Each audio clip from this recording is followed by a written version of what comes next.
Good morning, ladies and gentlemen, and I would like to welcome you to our next talk. It's about quantum cryptography. It's even hard to speak it, even worse to do it, and possible attacks.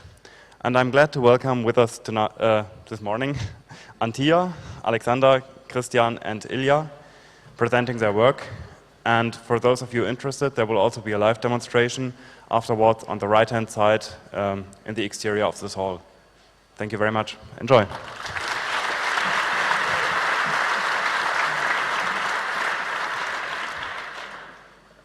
Okay, it works here now. Now, for us, this is a bit of an unusual situation, I should say, because first of all, we screwed up completely getting the computer to work in this particularly embarrassing in such a community.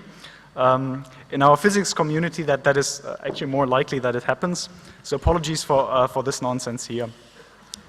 It's also a kind of a first for all of us to give the talk together. So these are the people who actually do all the work. So we hope it works out, but it's really a first time that we try that. This I guess would be the introductory remarks to the talk, where we actually want to present what is going on in the field of quantum cryptography or quantum key distribution. There was a talk on this topic a few years ago here in the Chaos Communication Congress. I guess it was 2003.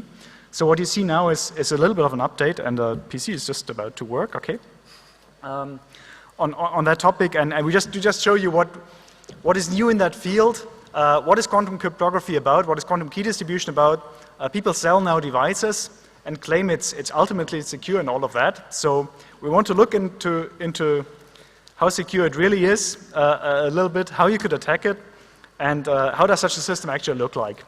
And also the very special thing about this presentation is also that we have brought all the equipment from Singapore to Berlin. So there will be something like a hands-on quantum cryptography tomorrow in the afternoon at 4 o'clock, I think. So, and everybody's welcome to come by, have a look, have a chat with us, and to look how actually our implementation of quantum key distribution looks like. But first it's explained, and tomorrow we have a look. Okay, so while we are sorting out some minor electrical details here, maybe we just should really start with a quick overview. What is this quantum key distribution about? So that we will just talk about that for a short while. What can quantum cryptography do, or actually more precisely, what can quantum key distribution really do, and what can it not do? And what is the difference between these two things? Yes. The so-called BB84 protocol. So in our community, people always just throw around names of protocols. The name we throw around is BB84, Eckert 91, ping pong protocol, or whatever is there. And we just try to show you a little bit what this is about.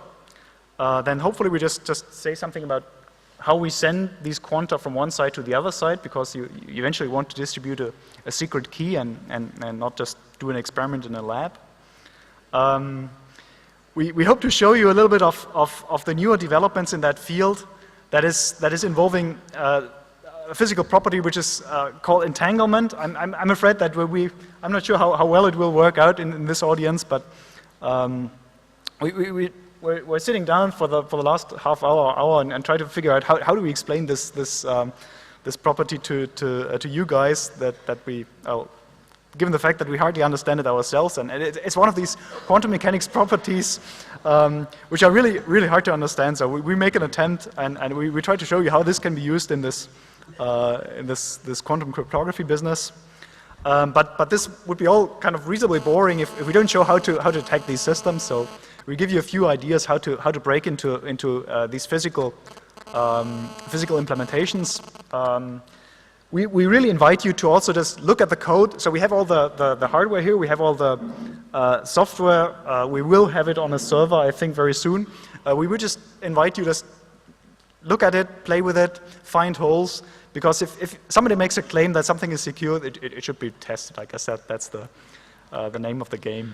Everything is under the GPL, so yes. You can also kind of fork it or have a closer look to the code and modify it, and ideally to come back to us with a more proper implementation. Well, or just say this doesn't work because blah, and these are claims which are unjustified. I think this is really what's needed for this key distribution business.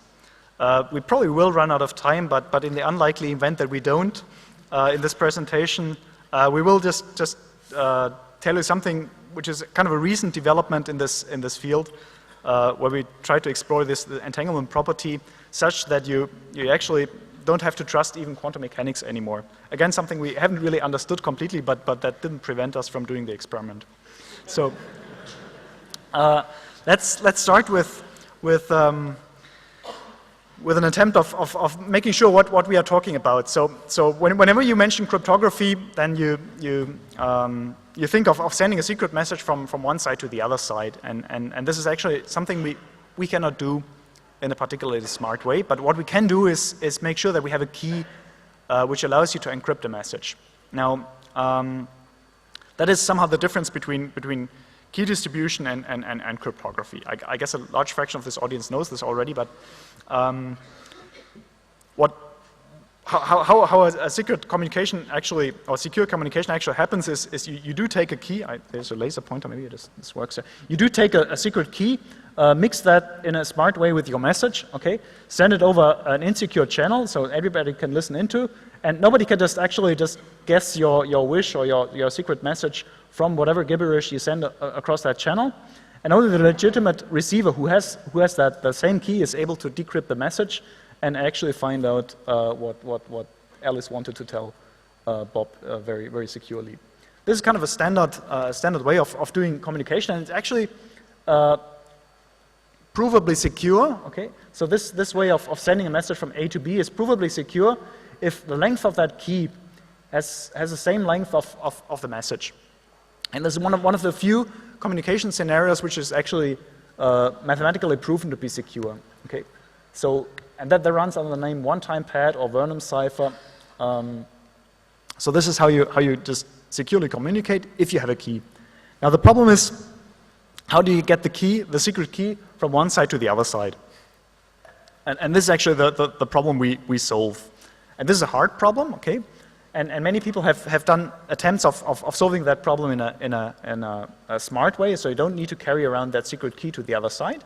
Because if you're able to carry a secret key from one side to the other side, you might as well just take your secret message to the other side. So this whole encryption scheme is not very helpful if you just need to carry the key of the same length of the message to the other side. There are smarter implementations where you just use a key and reuse that many times. So that is what these triple DES and AES and other communication methods or encryption methods actually do. So you use a short key to encrypt a long message. But that is not provably secure anymore. Now, what people actually do, so whenever you log into your website or SSH to some other place, is some sort of asymmetric encryption where you I should be careful here with Ilja, okay. Where you actually don't have to send a key from one side to the other side. Those schemes are pretty good, but they rely on their security, on the fact that you cannot. So there's a public key and a private key, and the sender takes a public key, encrypts the message, sends it over in the insecure channel, and the legitimate receiver decrypts it with a secret key. And gets a real message again. Now, that thing works because it's difficult to get from the public key the private key. Okay, if that is possible, then you're in trouble. Okay, so this is something I wanted to say with that slide here. So what is wrong with this technique? It works really nicely. Everybody uses it.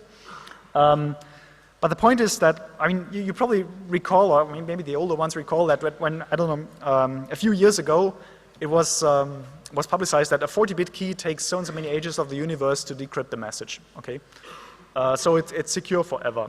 By now, I don't know. You guys probably know how long it takes to undo a 40-bit key. Probably takes a few hours or something like that. So there are many ways of breaking that key. One is using a dedicated hardware. So these Twinkle machines people suggested or probably built. Then you can never be sure that there's not a smart chap around who knows how to just invert that problem, because you just trust that is difficult. You can take a quantum computer. So in our field, people just claim that you could just actually build a device which is able to undo that key generation, so get key 1 from key 2. We are not there yet, I have to say. So with that, you are on the safe side. But what is the problem is if you have a lot of time to decrypt the message. So if you want to just decrypt a message or guess the secret key of a message which was sent a few years ago, and you have a year time to break that, then you're in trouble. So all communication which you want to stay closed is not really secure at the moment. Okay. Or you need a longer key, and you can expect that the hardware gets better and better to eventually break that. So what you're left with is really send a secret key from A to B. Okay. So and what is a way to do that? We don't have smart ideas how to do it. We just take a trusted courier. This beeps. Okay. We take a trusted courier and send it from A to B. So this is a way to do it, and you just have to hope that you pay the courier more than your adversary. Okay. And also the key has to have the same length as the message you want to transfer to be maximally secure. Right. Or you just need to make sure that your eavesdropper doesn't get any information of that key. Another way of doing that is you build funky devices which just enclose it and which you can read out only once. Okay, so these tamper-safe devices, I was told at some point they're used in diplomatic or communication between embassies. So this is a gadget which you can read only out once, and then it somehow self-destructs or whatnot. You just need to make sure that you trust the agency. I mean, there's an agency selling you 2 devices with the same key, hopefully, and you can only read them out once. Okay, so that would be a way to do that. Both methods are somehow susceptible to eavesdropping. Yeah, there's this slide still around. What says what is a good key? Okay, you need to. Well, I mean, this is a stupid question because obviously a bad key is something you can easily generate. So the top version here is obviously not a very smart key. What I wanted to say is what is actually a good key? Okay, and this is again one of these things you get annoyed with, or I get annoyed with when my computer asks me choose a secure password. Or I just try to think about something, hack something in, and it says it's not good. Okay. So what is a good key? A good key is something you cannot guess, or where there's no systematic pattern in it. You want to really have it looking like random numbers, and that's why it's so difficult to memorize all these stupid keywords or passwords. There's a big problem mathematically, and that is that you cannot prove that something is a good key. Okay, so there's no mathematical method to tell something is a good key. Something may look like a good key. And there are all these tests of randomness. I think NIST sells that or does that. Or many institutions, you just go with your key material or some device which produces key material. They look at it and they say, it's a good random number. But what they really say is we couldn't find any pattern in it. Okay. So if you get a key where you don't trust, where you don't see any pattern, that does not necessarily mean it's a good key. Okay, and that is a point which will become later more important. That you have to be careful with the randomness you use to generate your key, and that is something actually where this quantum mechanics can help, or several implementations can help. Yeah, the next point is now I switch back to my being a physicist thing. How can you transport information from one side to the other side? And the first thing you keep in mind is if you trust your courier, you keep in mind that all information is physical. Okay, so you somehow need to write down numbers, or need to, punch. We saw these steamboat things. If you have this paper strip with holes in it, that can encode information. You can just use a normal pen, write something in a book, and send it by normal mail to the other side. You can send a hard disk to the other side where you have a magnetized thing. You can have electric charge if you have these memory sticks. All information is physical. Like a dye spot on a CD, a light pulse, a radio wave, all is physical. Okay. And in classical physics, you can copy and measure as often as you like. Okay, so whenever there's a physical implementation of an information, so charge, you can measure that charge. If you can measure the charge, no matter how well you hide that, you can copy it. Okay, so that is one of these paradigms that you start this quantum information business from. Now, you start to make your physical objects smaller and smaller and smaller, and eventually you end up in the smallest thing you can measure. Okay, and that is a domain where quantum mechanics comes in. So if you use a quantum particle as your courier, okay, say a single photon, then you have to ask, how often can I measure a single photon? Okay, and it turns out that if you try to copy information or measure a single photon or a single quantum particle, then slightly different laws of physics apply. In particular, if you measure a few times a particular property, then you leave traces. And you leave traces in a way that are not determined by a promise of a manufacturer who says whoever tries to read that device leaves, I don't know, a blob or the self-destructs itself. It leaves traces because of the fundamental laws of physics. Okay, and that is one of the promises this quantum key distribution can do. How does that work? You start. Well, the question is how do you encode information in a quantum particle in the first place? And one simple way of doing that would be using a polarization of a photon. Now, this laser pointer here spits out many photons, so that's why you can see it. If you just have a source which just spits out one by one, you can still use that photon to encode information. For example, you can just encode it in the plane of polarization. So if this laser, I don't know, oscillates, the electrical field of this laser oscillates, say, in one direction, and depending on how I turn this laser, I don't know whether you can see that. Oh, you can see. Well, you cannot see polarization, but sometimes it has an odd shape. I think we have a polarizer. We can try it. We have a polarizer. Okay. We have a polarizer. This is gadget time. I'm not sure whether this works for the green light. This is the polarizer for infrared. so this upgrade to the green laser maybe wasn't such a idea. great idea. Is a bit improvised here.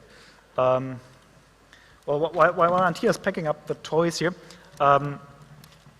Let's just try to show how do you measure a polarization or the information, how do you get back this information of a 0 and 1? And we typically don't use these sheet polarizers, we use a polarizing beam splitter. Polarizing beam splitters are can be based on birefringent material. You maybe have seen all these physics books, these calcite prisms and all this nonsense. Basically, these devices allow you to, need this laser? You have another one? Okay. I think it doesn't work. It doesn't work. So, you take your photon, one polarization goes through, okay, the other always gets reflected. That's what a polarizing beam splitter does. And then you have photodetectors which can see single photons. You make a single photoelectron out of it, and then a whole chain starts. We actually have a photodetector here. It looks like a very boring device. If you just want to look at it, it just makes a photoelectron, and you see a large signal out of it. So then you end up with a 0 and 1 out of your detectors. One trick is you can only detect a photon once. Okay, once you make a photoelectron out of it, it's gone, and all its polarization properties are gone as well. And this is somehow how this quantum key distribution comes together. But before we go there, you need to keep in mind that you can not only use vertical and horizontal polarization, so the plane of the electric field for that photon, but you can also use other polarizations. For example, vertical and horizontal polarization of 45 degrees and minus 45 degrees. Okay? As long as these polarizations are orthogonal, or just perpendicular, you can encode zeros and ones into that thing. Now, quantum mechanically, that can be written as a superposition. Okay? So the 45-degree polarization can be written as horizontal plus vertical, and the other one as horizontal minus vertical. Okay? That is not too illuminating at this point. Why did we need this superposition principle here? Because we thought that nobody would understand the following slide otherwise. So the idea is that before we had I didn't really mean it to sound like that, but the idea is that you have a beam splitter there, polarizing beam splitter, okay? And in quantum mechanics, if you have a polarization, there's no such thing as a measurement that says, what is that polarization? You just cannot ask that question. The only thing you can ask is it like this or like this? Or is it like this or like this? So you always have these binary options if it's for this particular dimension of Hilbert space. That was very clear, right? Okay, so imagine you have something like that, and you know, if you send light, just a laser beam through a polarizing beam splitter, that would transmit horizontal and reflect vertical like there, and you reduce, so if the light is bright, you can imagine that if your light is polarized like this, half of it will be transmitted, and the other half would be reflected. We're kind of used to that from high school. But now reduce the light level. You reduce it, reduce it, reduce it, and you end up with a single photon. And the single photon arrives to that polarizing beam splitter. What is going to happen? Will it be transmitted or will it be reflected? It's a single photon, so it cannot be split. It's a single quantum object. Okay, so it has to make a choice. And it's a completely random choice, fundamentally random choice. And the underlying reason is that it's a superposition of two different quantum states, a horizontal and a vertical one. Was that the reason? Well, I forgot that line of thought, but one thing you need to keep in mind is if you try to measure a few times the polarization with such a polarizing beam split, okay? If you just choose, say, our vertical or whatever the red color was, and send it a few times through it, you always get the same result, okay? So it always goes through all these beam splitters. Whereas if you use this 45-degree one, you get a completely random result, okay? So the outcome of where a 45-degree photon goes after such a measurement device is completely random, okay? But once you have your photon going along there, you can just send it through a whole chain of these guys, okay? So that was somehow there to show that you need to choose the correct measurement basis in order to get always the same result. And that is something which can allow you to have an eavesdropper revealing himself or herself in a communication process. And it's also quite nice to get random numbers out of your system, because when you send this 45 degrees polarization, there's a 50-50 chance always. And this is really a random process. Right, and some people sell you actual devices which make random numbers like that, or at least they say they do that, right? So, yeah, now back to how do we encode information? So we know we always need to use two orthogonal polarizations of a single photon to send information from one side to the other side. And if you measure it in the correct basis, you get the correct result. So this is supposed to be shown here. You send one of the red and the blue ones, and you measure it in the correct direction, and you get a red and a blue result, okay? Or you send a green and black one, and you measure it in the whatever rotated basis, and then you also get the green and the black result. And you just make a connection: red is 0, blue is 1, green is 0, black is 1, and that way you can send over information. If you happen to measure in the wrong basis, you get a completely random result. Okay, and that is in a funky way. This is reflecting this Heisenberg uncertainty principle. Okay, this is where the physics really come in. You cannot measure horizontal vertical polarization and 45-degree polarization equally at the same time. This is fundamental physics. Okay, and there's really no way around that. Okay, even if you're clever, there's just. Okay. Why does that not work? Ah, okay. Now you can use this table of measurement results and prepare results to actually send a secret key over to the other side. And that is referred to this BB84 protocol. So how does that? So BB84 is actually two guys who published a paper in 1984. I think Bennett and Brassard. And yeah. And it goes actually back to an idea which is even older. So 1970, a chap called Steve Wiesner came up with this idea of making money which you cannot forge. He wasn't successful in making that, I have to say, but it still kind of ended up in this key distribution protocol. Now, how does that work? You have a light source which spits out single photons in the first place. Then you choose a random number. So I don't know, you need that one, which finally will make your secret key. You choose a way how you encode it, horizontal, vertical, or plus or minus 45 degrees, and send it to the other side. On the other side, you randomly choose what you measure. Okay. So another random number is needed here, and you get a particular result. Now, if somebody wants to listen in here and doesn't know what was the basis, what was sent, there's no way you can measure that without leaving a trace or an error with a certain probability. And that is how you make sure that nobody has listened into this communication process. So after the measurement result is done here, so your photodetectors, well, we always say they went click, but they actually don't make click. So I don't know. But anyway, you just get one measurement result that a photon ended up here or there, and then you say to the other side, hey, I was using one particular basis for detecting that photon, and if it was the same basis as the chap which has chosen to send a message to the other side, then they just keep that bit, otherwise they throw it away. Okay. So in 50% of the cases, you just end up with the same random number, but it's not really random, it's the number Alice has chosen here to send over to the other place to begin with. Okay, so, and then you try to find out how many errors did you actually find, okay? So, was there, well, you take all the random bits which were put in the first place on one side, and all the measurement results on the other side, and then you try to find errors, okay? And you find errors by just talking about parities on blocks and things like that.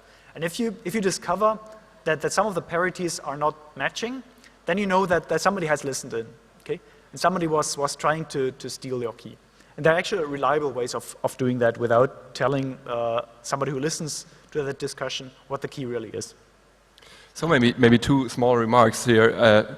Although it's always phrased as quantum cryptography, it's always only a method to transfer a random number from one place to the other. So there's no message on the left-hand side coming into this game. So the message itself is afterwards transferred with encrypted with this one-time pad over the public channel.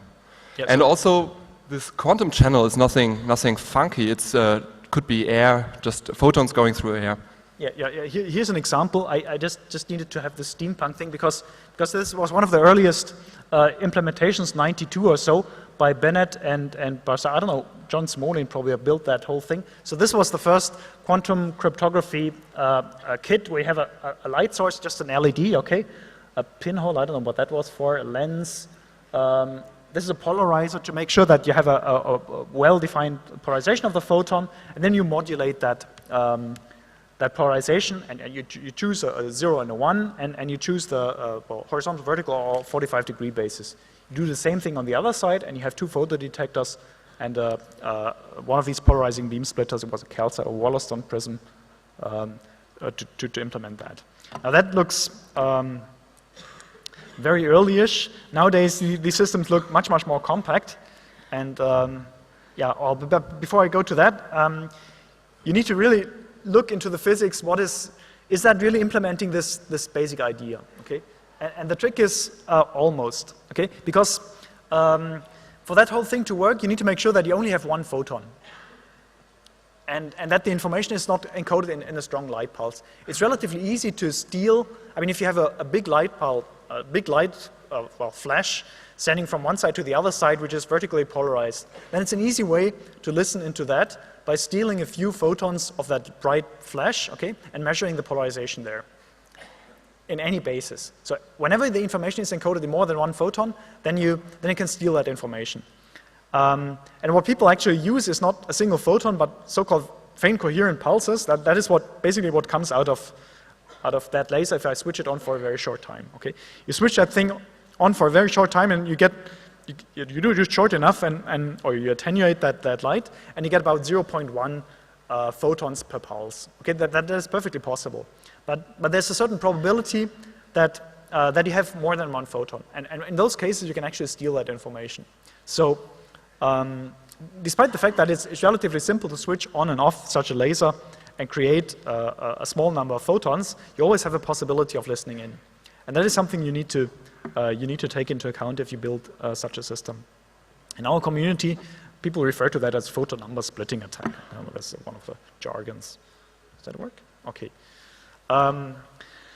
There's also, if you look how people implement such a system, I just show a small thing, is that they typically don't use modulators, okay, because they're relatively expensive and complex. You just can use 4 different light sources with different polarizations and mix them together.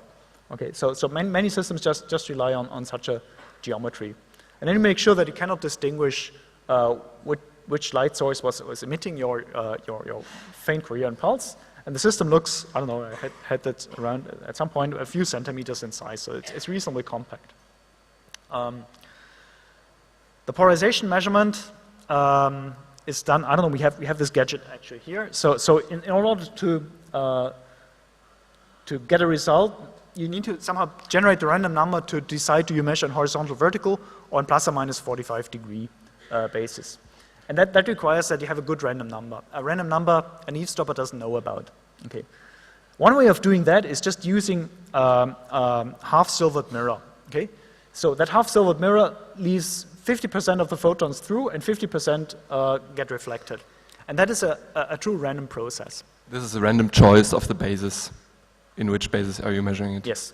So you just have this device which sends a photon either in one way or the other way, and then you measure in this horizontal vertical thing, or you just rotate it. This is one of the devices which just rotates polarization, and you measure it in the other polarization. So that is how such a device looks like. Setup could be really compact. So this is everything implemented on the receiver side.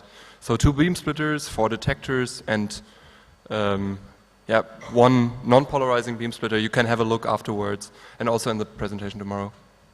Yeah, feel free to just come by and look at the whole thing. So it's not very complicated. These physical devices here, actually you can see them quite easily. They're just pieces of glass or pieces of calcite. Okay. Then you need to send the photons from one side to the other side. So you need some telescopes to send them over, and that well, at some point we just went on 2 mountaintops. This is a quantum channel now. Yes, we just send light from one side to the other side. You need to, for all these quantum key distribution things, you need to see the other side, either by just direct view or through an optical fiber. Okay, so if you just take a long optical fiber to send these photons through, you need to make sure that there's nothing in between which somehow amplifies that light or measures it and makes discrete data out of it and sends it away, because every measurement attempt in between would look like an eavesdropping attempt. So whenever you want to send this photon over to the other side, you cannot have any amplifiers in between. So either just a transparent long fiber or just a direct line of sight. Yeah, now people just make that longer and longer because they want to go to satellites. So I think recently they went to 2 Canary Islands, okay, and they had 2 telescopes, so this works really nicely, and this is still cheaper than going onto a space station and trying the whole game. Other people work on using fast data rates, because what nobody ever says is that these schemes produce not a lot of key. Okay, so typical key rates are in the order of kilobits per second. That's what you see. And quite recently, people have started to just push that up to, say, a megabit per second of secret key. That is still much slower than your standard network connection, but it's often enough good for encrypting secret messages. I mean, how many secret things can you actually send to the other side? I don't know. Okay. This is one way of attacking such a system. Okay. If you use 4 different light sources, physics guarantees you that whatever you do in polarization measurements of that photon will reveal an eavesdropper, because you somehow spoil that. You just create error. But one way of attacking such a system is you don't measure the polarization. Okay, what you can do is just you measure, say, the color of each of these laser diodes, because they may be slightly different. So we have our four laser diodes, and look at what is the spectrum emitted by these diodes. Then you see that they're slightly different. And if you just measure the color and not the polarization, then you can guess already a lot of information about that key. So that is something you need to somehow take into account. So it says black LED a typo? Pardon? Is black LED a typo? This is just because it's easy to see on the screen. It is there's just black LED. No, I mean just they're slightly different spectra. They're all typically red or something like that. So one of the real problems of these systems, and this is basically the scheme of all the commercial systems you can buy. So there are a few companies who sell you a quantum key distribution system, and they promise you it's totally secure, secured by laws of physics and all of that. But what they don't say is that these schemes, they prepare actually a secret key, or that key you choose to send an information over to the other side. And in this whole process, you need lots and lots and lots and lots of random numbers. And if those random numbers are known to an eavesdropper or to an adversary, then the whole chain is not secure anymore. So what you really need to do is you need to trust your random numbers in order to I mean, you need to trust the physics, but the physics we are reasonably sure that this works out. But the random numbers you need to need for this whole process is one of the open barn doors for these communication systems. No, and but also the random number on the receiver side could be just a beam splitter, for example. Yes, yeah. And This one we got rid of, but these ones you still need. Okay, and as soon as you need these random numbers, or if you don't trust those random numbers, then you have a problem. Okay, and for those who use random number generators, megabits per second is something which is really stressful to make. Now, the trick is, can we use quantum mechanics to do that in a smarter way than just making random numbers, making a photon, sending it to the other side and measuring it? And the answer is yes, you can do something which is similar to this tamper-safe device, and really uses quantum mechanics to generate also those random numbers. And there's another property you need to use for that, and this is the so-called entanglement. Entanglement comes from this German word Verschränkung, and this is one of the really weird things to understand in quantum mechanics, so this is difficult, and I leave it to Antia to explain. Why did I suspect that? Yeah, so this is actually yesterday we were talking about, you know, how do we explain entanglement, and we got into a discussion which meant that we didn't get the talk finished. It's quite hard. In fact, nobody has an intuitive understanding of what entanglement is. It's a lot easier to say what it isn't. It actually is defined in terms of a negative statement than what it is. So our attempt there is, imagine that you have a quantum system. So it's that big circle there. And you arbitrarily divide it into two pieces. Now, normally in our common life, you can say, well, I can describe that system by saying the properties of subsection A are such, and the properties of subsection B are these other properties. If you have an entangled system, entangled between A and B, you cannot do such a thing. It just doesn't work. You will not describe all the properties of the system by just saying A behaves like this and B behaves like that. There are a number of properties that you can only really describe as joint properties, as common properties of the system. In physics, we write that in that mathematical expression that you have there, which is that, you know, AB system is not the product of A times B. It's something else. The more interesting thing is that you can actually, these two pieces don't need to be together. You can separate them. They can be completely separate, and those funky correlations, what Einstein called the spooky action at a distance, are still there. The funny thing is that you can actually use this for something useful, and yeah, that's what we try to do with what we'll show next. Yeah, you can actually build these states, or I mean something which spits out photons in that state, and that is. Maybe you just explain how that works as well. And Alex actually has. Do we have that kit here? Okay, yeah, it's there. So this contraption over there is actually making photon pairs which have this really funny property. Now, how does that work? Yeah. So the particular entangled state that we create is a maximally entangled state, and the property that it has is that we create pairs of photons, and each photon, the polarization is completely undetermined. You cannot say anything about individual photons, but what you can say is that the two polarizations are orthogonal, no matter in which basis you look. So if you look at one of the photons in the HV basis, and one is H, the other one will for sure be V. And same thing for 45-degree basis, or whatever other basis you could think of. Any direction actually works. Okay, so how is that done? There's a schematic, but the device is on the box over there, and it's just essentially you have a blue laser beam. It's just a blue diode, a nonlinear crystal, and then you get pairs of photons emitted. Now over there you see some kind of funny cone structure. So those are the directions in which the photons get emitted. And there are two positions, two emission directions, where you have a superposition. You either get HV, like there, or VH. And that is what we call a singlet state. And you can also write it as plus 45, minus 45, minus 45, plus 45. So it's these always orthogonal photons.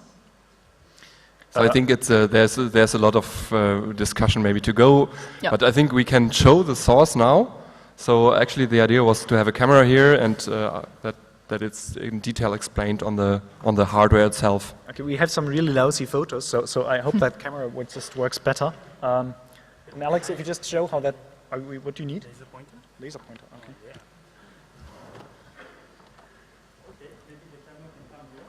Wait, nobody can hear Alex? Okay. No, we still cannot hear you.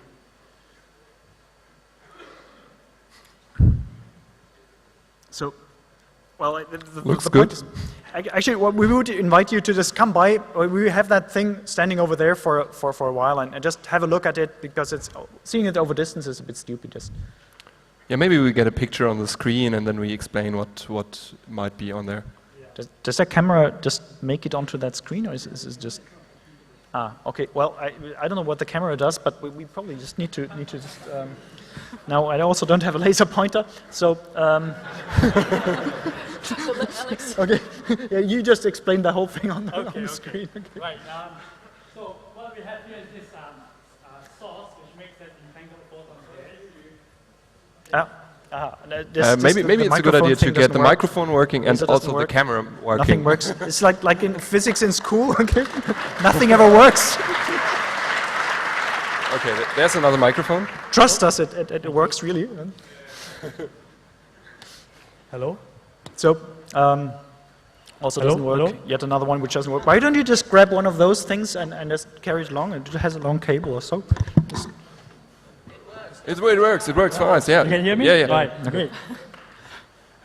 Okay, so this source here that we have is, you have the blue laser diode coming from here. Okay, so it's actually at the bottom. This is the source of the blue laser diode. What we do is we send it up to a mirror and it comes up. So the blue laser diode goes this way, hits a mirror and comes up. And over here there's a non-linear crystal. Okay, now so if you do a top-down view, the laser diode, the blue beam comes from here and we put the non-linear crystal here. Okay, now remember in that figure of 8 that we have, there were two directions in which the entangled photons come out. This one, okay. This one, So okay. remember, these are two parts here. Okay, so there are two directions in which the photon pair comes out. Now I want to say one thing to be just a bit more clear is that, can we go back to the figure of 8? Okay. Okay, in this idler ring here, all the photons are horizontally polarized, and in this ring here, all of them are vertically polarized. It's only when you have the superposition of these 2 points that you can get the photon pairs to be in a particular state like this. Now, so what we do is, in our system, the blue beam hits the nonlinear crystal, and sometimes some of the photons in that blue beam, they decay into 2 photons, which have that state. So what they do is they come out in this shape here, and we fold it back. What we do is the photons come out, they hit a mirror, and come back into single mode fibers. And these single mode fibers, actually, you can send it to any other optical system. Yep. For example, a telescope, and you can send it far away. Or you just send it to another place, just hook it up to one of those communication lines, and no, the screen is off as well.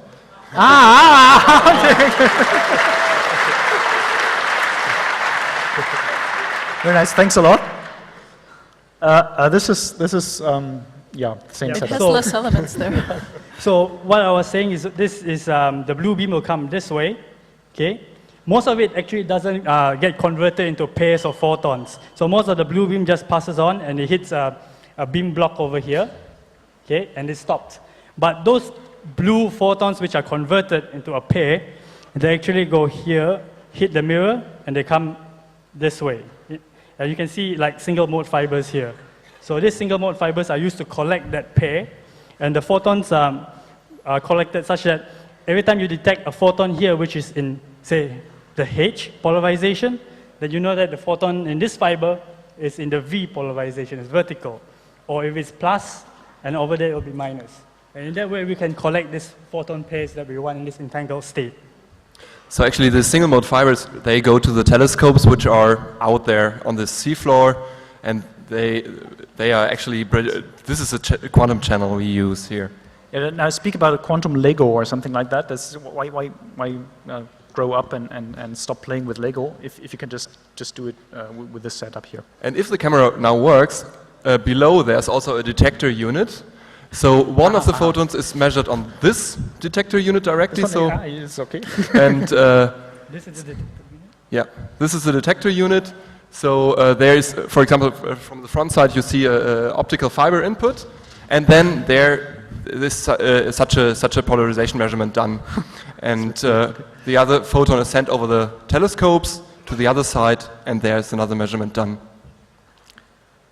Okay. So maybe this is just really easier to see in hardware. Just feel free to come by and look at the whole thing. Also, then it glows nicely blue. We didn't hook up the power supply to the laser.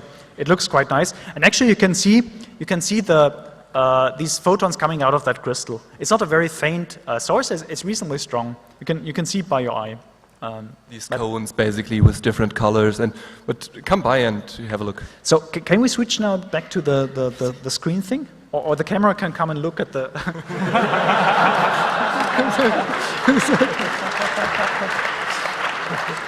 so I don't know how that... Okay, so you can just have I mean, if you ask yourself how many photons are coming out, we get about 20,000 pairs per second generated, and we can do these measurements on these funny entangled states. We work at an infrared wavelength where our detectors work reasonably nicely. Also because that laser diodes, you don't get laser diodes in the ultraviolet or somewhere. We have to use basically what people build for these Blu-ray disc players. So for the photons, you only see the pump light, which pumps the nonlinear crystal, but the photons transmitted are invisible to the human eye. Okay, how do you actually do this quantum key distribution with such a gadget? So you have your source in between, and you just do a measurement now on both sides with these kits. Now you just get one of 4 results on this side and one of 4 results on that side for each pair you make. And then you do exactly the same as for this BB84 protocol, meaning that you discuss, have both parties seen or measured in the same basis, or have they seen different bases? And then they keep the cases where they have measured in the same directions for the raw key. Now the big trick here is you don't need any random numbers anymore, or you don't need to buy a box which says I make trusted random numbers. You just have to trust that your box is doing what it's supposed to do. The underlying physics there is actually you use this quantum process happening at this beam splitter to generate your random number. So the underlying process to make your random choice is now based back on quantum mechanics. Well, okay. Now this is a little bit of a technical section. We probably are way out of time already. So maybe I mentioned this only briefly. How does that work in practice? That you can actually find the same photons or do a measurement or discuss about the same photons, because the photons come out of that thing randomly. Okay, so it just spits out photons randomly. But you know, whenever such a photon pair is born, they just come out at the same time. And they come out with this, at the same time with about 100 femtoseconds. That's reasonably short. So you can use this same instant of birth of these 2 photons to find the corresponding photons. And that is done, I don't know how to do that, by writing down exactly what is the arrival time of a photon at each of the detectors. And we do that with a gadget we have here. I don't know, this is a small USB thing, which just writes down the arrival time of a photon with 125 picoseconds. Okay, that is reasonably short.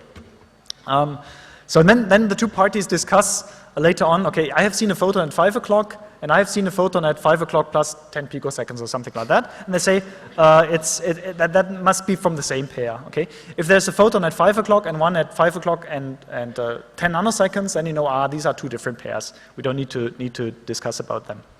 Now, for that, you need somehow well, at the moment, we still need an atomic clock, and I thought I'd just bring along an atomic clock. This is a remarkably boring device. It has not even an on switch, okay? I opened it once, and since then it lost its accuracy.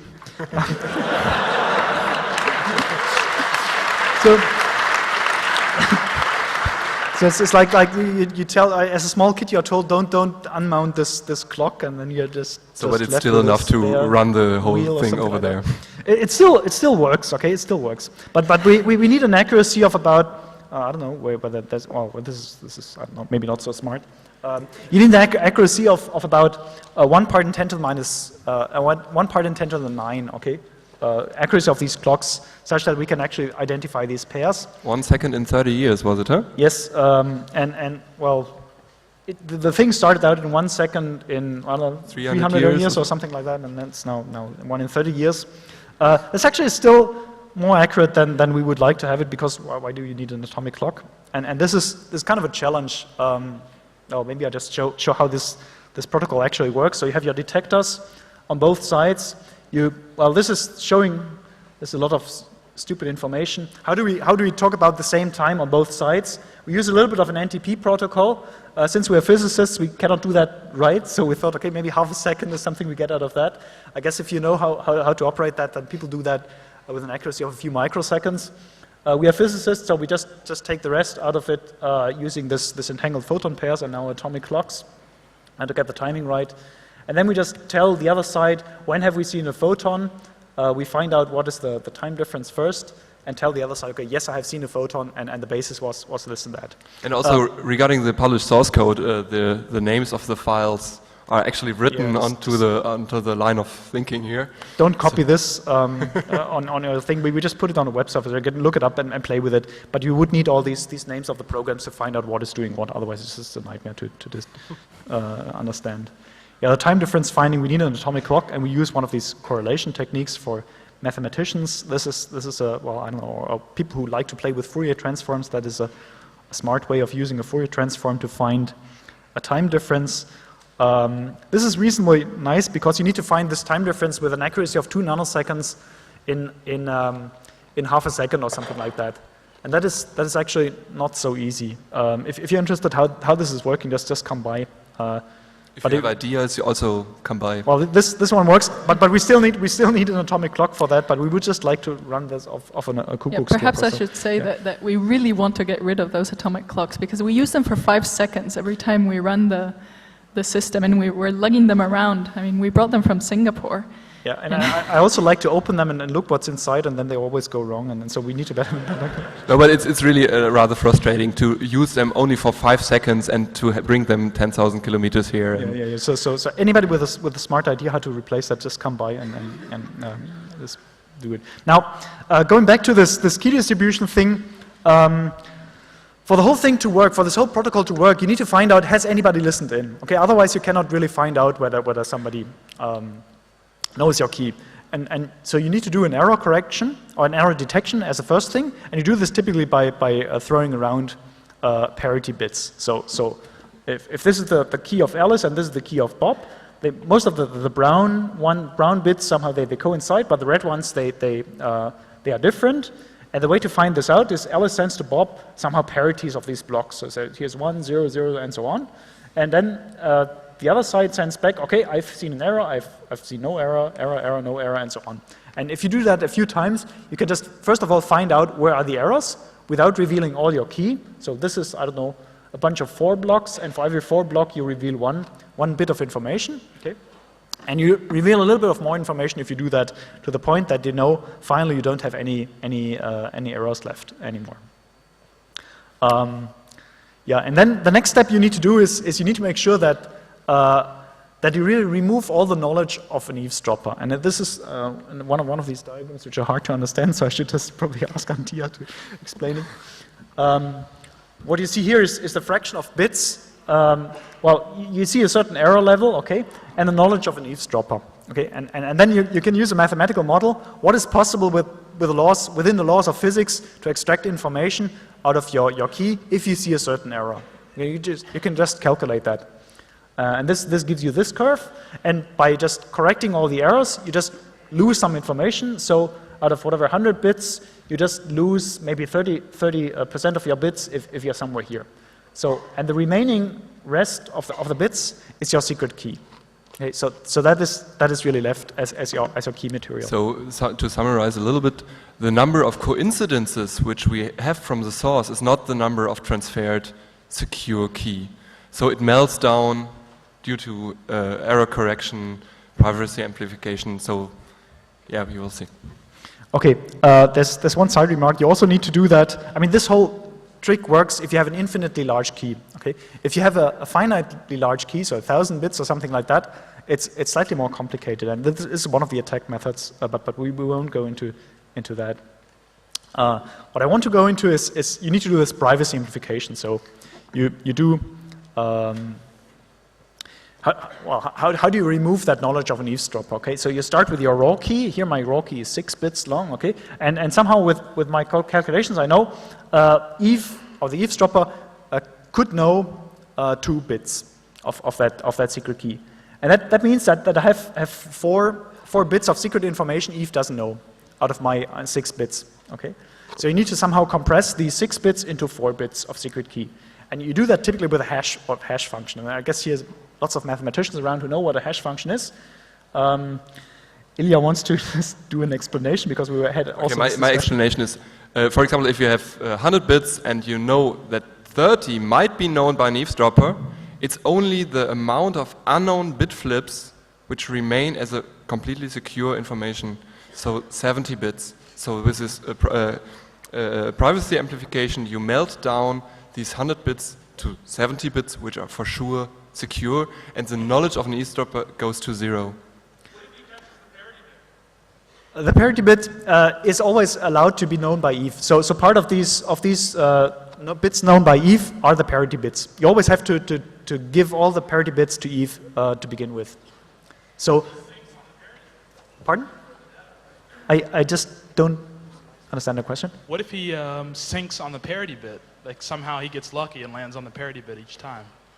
Well, it is a statistical process. So by discussing all these parity bits, you reveal a certain amount of information, and you need to make sure that you get a global amount of information you still have left securely, and you need to somehow take that information out of your raw key by using this hash function and compressing it. So a knowledge of a particular key does not help if you use this hash function here. It's like using a document and you change 1 bit, or you know 1 bit, and you boil it down with an MD5 sum or something like that. Then the whole MD5 sum changes, and you do something very similar for this compression matrix here. Just parity twice or something? Pardon? Do you parity multiple times then? Is that? Yes.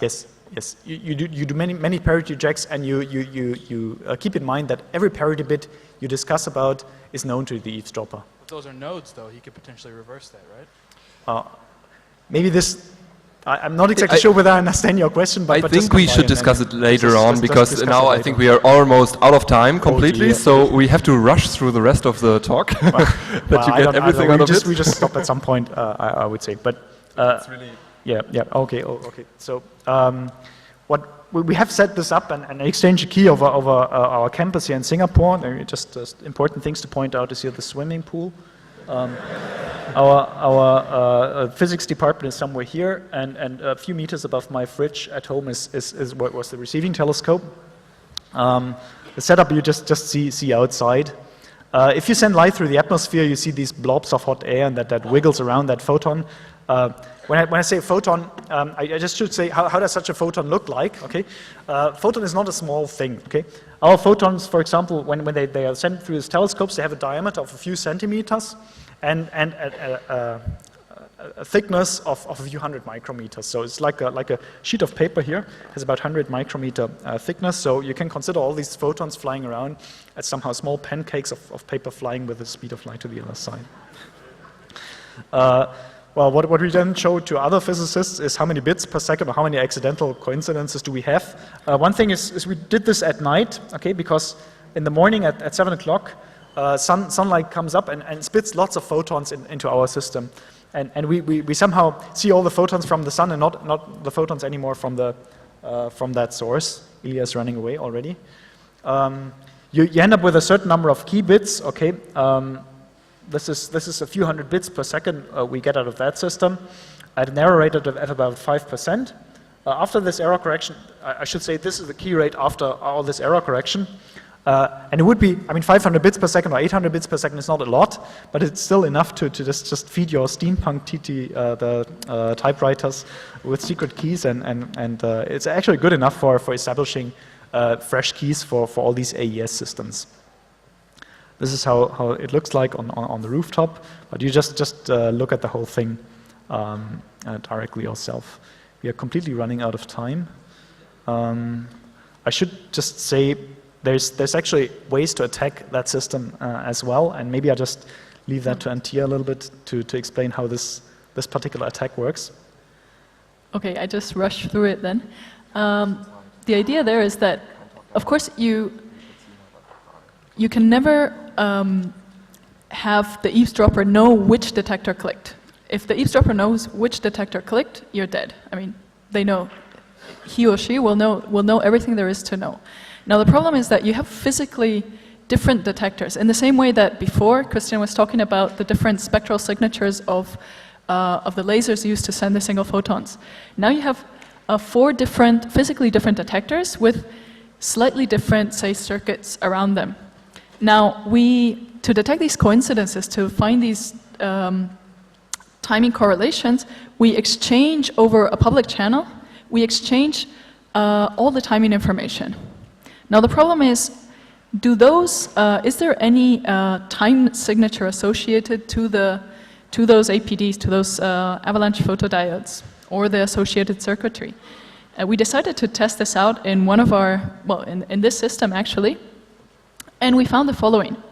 So there what you see is the 4 detectors that we're using for the 2 bases, HV 45 and minus 45, and you see that if you take a common 0 of time, they actually react in slightly different times, in slightly different time frames. Now that is, all this information goes through the public channel. So if you listen carefully, you could in principle extract information about which detector fired. And we thought, at first we saw this and we thought, well, it's not that much. It's maybe half a nanosecond or 300 picoseconds. But it actually turns out that is revealing an extreme amount of information. So if you look at the graph there, you see that with, say, half a nanosecond difference, the eavesdropper knows about 30% of the key exchanged. So you need to be extremely careful with these systems to pay attention to your hardware implementation. There's nothing wrong in the quantum mechanics and the protocol or anything of that sort, but you need to pay attention to these type of things.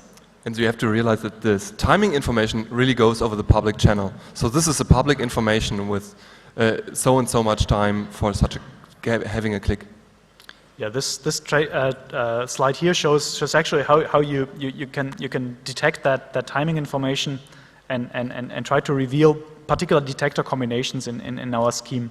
Maybe I just skip through that. We will be able to see that online, how well these detectors are matched. And we have a few files where we haven't played anything with a timing compensation. So if anybody wants to attack those files, just feel free and try to find out what you can really extract as a secret key.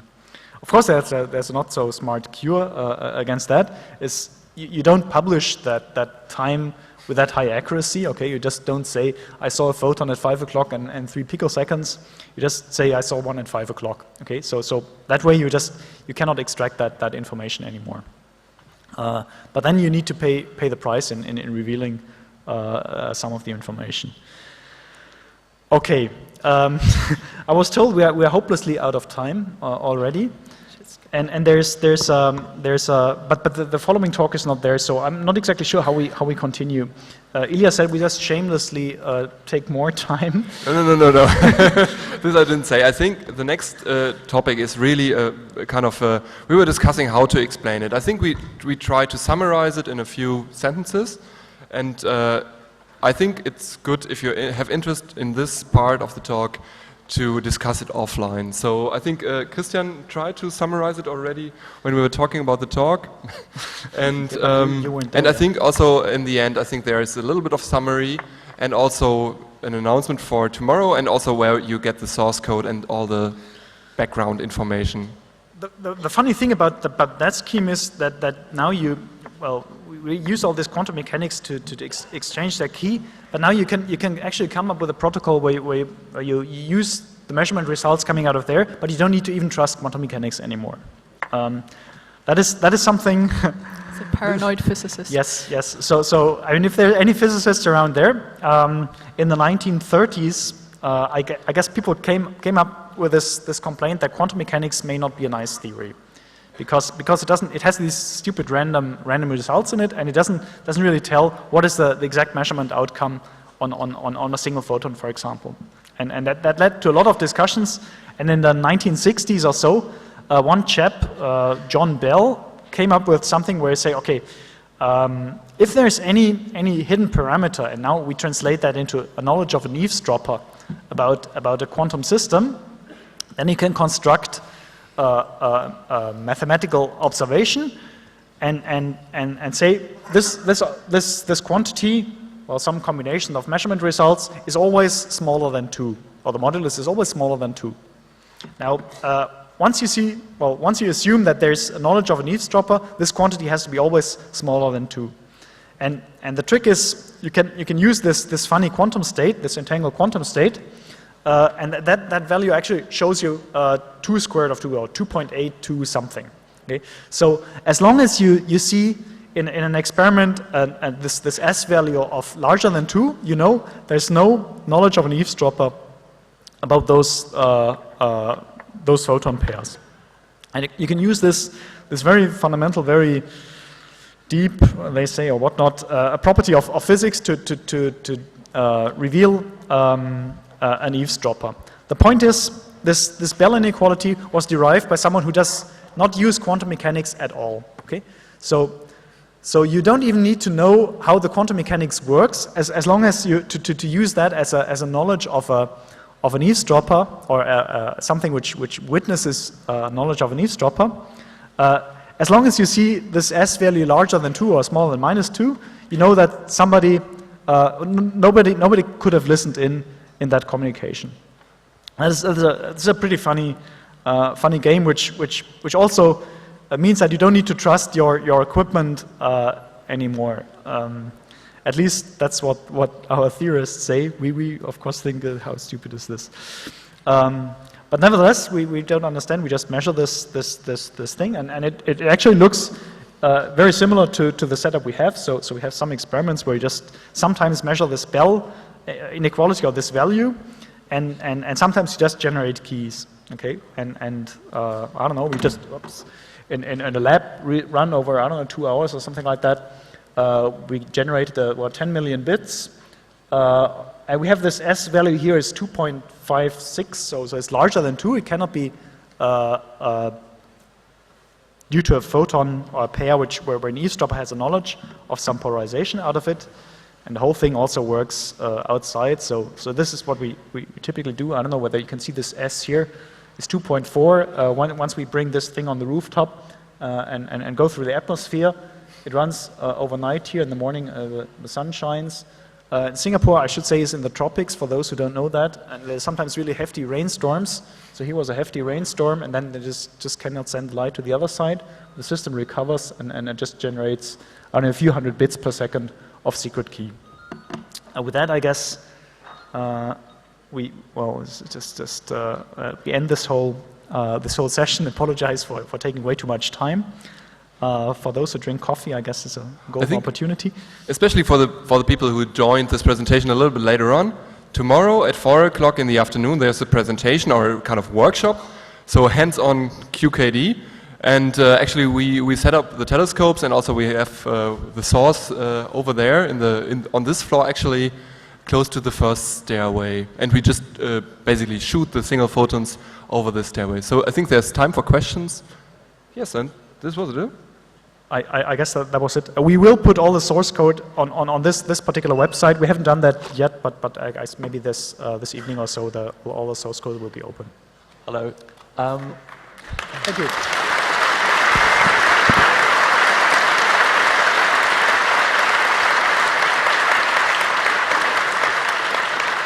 Okay. A pretty naive question probably, but how does this work against active man-in-the-middle attacks?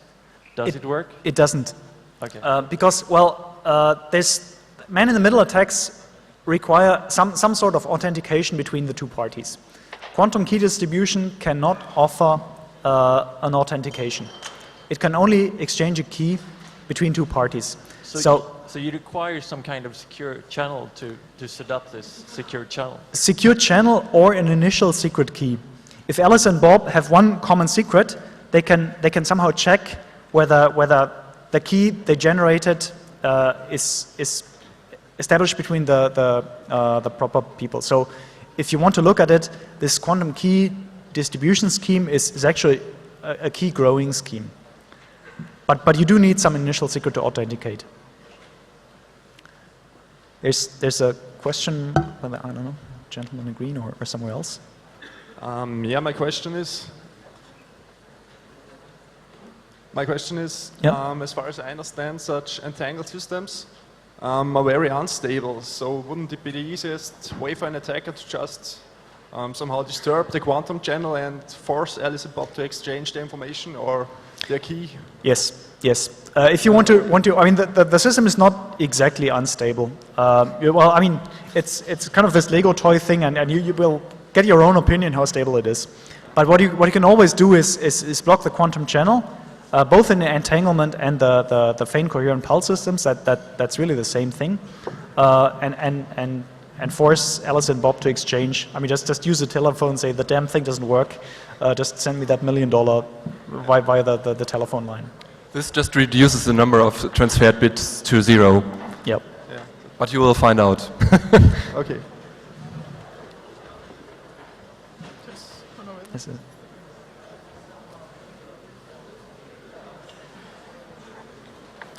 Any questions? So I might have an idea how to replace your atomic clock. I just heard a talk about the GPS system, and there it came to my attention that actually to define the location you need just 3 signals, but then you need to have an atomic clock within the GPS receiver. In order to get the exact normal commercial GPS receivers don't have an atomic clock built in, that's why they need the 4th signal. And maybe you could... Actually, many people use, instead of using atomic clocks, we could use these GPS receivers, and some of our competitor groups actually do that. The nice thing about this system, it's completely independent of any funky clocks. So since this quantum key distribution is about being paranoid to an extreme level, you do not necessarily want to trust an external clock, because that can give many attack methods. So, but actually I'm pretty convinced you could just run it off a normal crystal clock. That the timing accuracy is good enough for a crystal clock. You just need to know the frequency very accurately. I have a question about the spectral attack that you presented. How do you actually measure the color if you have just a single photon? In the very same way as you measure the color of normal light, you use a spectrometer, or just a grating or a prism or something like that, and send or convert that color into a certain direction. And then you put lots of photodetectors behind your grating or the prism, and then one of the photodetectors gives a signal. And So then you know... But then you would destroy the That is photon. correct. Yeah. That is correct. So there's nothing special about single photons. You just send it over and over and over again. So and you make this measurement again and again and again. But if you know which of the 4 diodes were emitting light, because you know the color, then you can just make up another photon. So that is, I mean, there are more sophisticated ways of doing that, but that would be the most simple attack. Oh, there's one in the back. Okay. Thank you. I have two questions. The first one is how far can you transmit a signal on an optical fiber without having any amplification? And my second question is, are you familiar with Shamir's large pulse attack, and will that apply in this situation, or will it just be a denial of service? Two questions. I mean, the first question is how long can you send that photon along? And I guess the longest demonstration so far are on the order of 100 kilometers. So you have about, I don't know, I have a slide somewhere, but forget about that. You have about 0.2 dB loss per kilometer if you use the proper wavelength. So after 100 kilometers, you have lost about a factor of, well, you're down to about 1% of your intensity. And that is where practical systems tend to stop working. Maybe you can get another factor of 10 more, so 150 kilometers or something like that, but that's about it. The second question, I'm not exactly sure whether this large pulse attack is what I understand right now. In the last year, there have been several attacks to these systems where you just send light into the photodetectors and force them to either be blind for a certain time or just change their timing information. And this is yet another form of attacking such a system. So,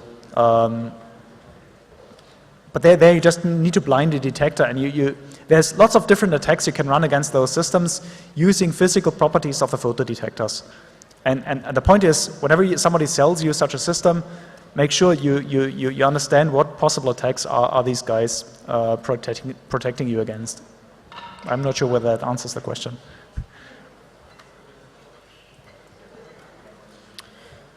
I guess. So it seems that there are no questions any further. So People again, completely tired now. okay, very good. So let's. This is the time for a coffee, and see you tomorrow at 4 p.m. Thank you very much.